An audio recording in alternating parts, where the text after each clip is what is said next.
that's what we go through.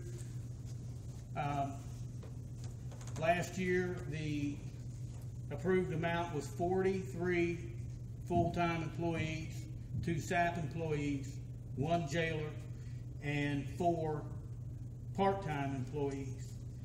With this 1.1, whatever it is there that's projected for this year, I'm going to, just guessing off the top of my head, I'm going to say that that's going to be 1 jailer, probably about 32 or 33 full-time employees, which currently we have 38.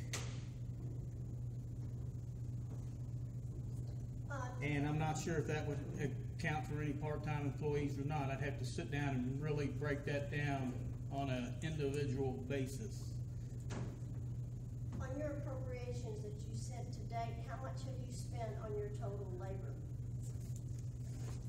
She had said like 77%, is what I recall. Year-to-date jailer's salary is at 88.22, which I think that's because he got an increase in January. So that's going to put us up above where we should be. Jail personnel, we are at 76.62. What is your dollar value? There's 328,000 left. What is what you spent? 1,075,000. 1,075,000, and you've only got 1 month to go. So if you've only spent 1,075,000, your 116,587 already exceeds that. With this, it would be a month and a half. Overtime. What'd you say? With this, there would be a month and a half left. Well, but then we also have in this budget built for this upcoming year the $50,000 line item. So you're not, like, you could still afford what you have. For sure. Yeah. Like you actually have, what you're saying on your 1,075,000, it includes all your OT today. Correct. Now you have to actually add the 116,587 to your 50, add 50,000 at least to that. Mm-hmm. So So you're exceeding already your labor charge. We've given you already more, or not we've given you, we've set aside more than you have used today. And I understand that, but the difficulty of filling the positions. What should happen if we were able to fill those positions? We would have been over. We have actually saved money by paying people overtime, and they're literally getting to the point where they're overworked. Some of those that will take the overtime. Now there's some you don't even pick up your phone and call them because you know, 1, they ain't going to answer, or 2, they ain't going to come in. We have, right now, currently, we have several candidates that would be ready to start work today that would be qualified. We started advertising online through Indeed.com, and we have gotten a good response out of that. We could have filled the 43 positions. However, through the past meetings, we did not know what was going to happen with this budget. Therefore, we didn't want to fill them just to turn around and lay them off. But the problem of filling the 43 is not so much, but the DOC recommended amount is 48. There are a certain amount of duty stations inside that facility that really need to be manned 24 hours a day, 7 days a week.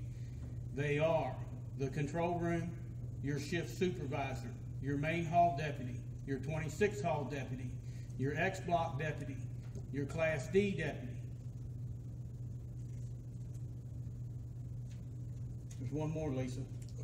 And your booking officer. That's 7 positions. There's 4 shifts that rotate. 7 times 4 is 28. Those 28 positions need to be manned at all times. We're going to cut this down with this budget the way it is. It's going to be cut down to about 33. That's counting your front office worker, and your administrative staff. That would be a choice that you folks make then, because the money's there. I appreciate all you said. I had a conversation with Brian about 3 weeks ago, and gosh, they're struggling too, and it bothers me tremendously. They had to, the two of them will answer the phone sometimes. When one of the girls are lunch and everything, but they're willing to do it. And I'm not saying you do all that, but I'm hoping and praying that next year we can give everybody more. I'm hoping we're looking at some other revenues to go through to get more money. But this is a very realistic budget, even though it's a very tight budget. But the sheriff back there has to compete with Boone County. They're starting them out at I think $8,000 or $10,000 more than we are. I know what you're going through. I appreciate what you're saying. I don't know what to tell you other than I would try to do the best we can. It's a hard part of your job. It's a very hard part.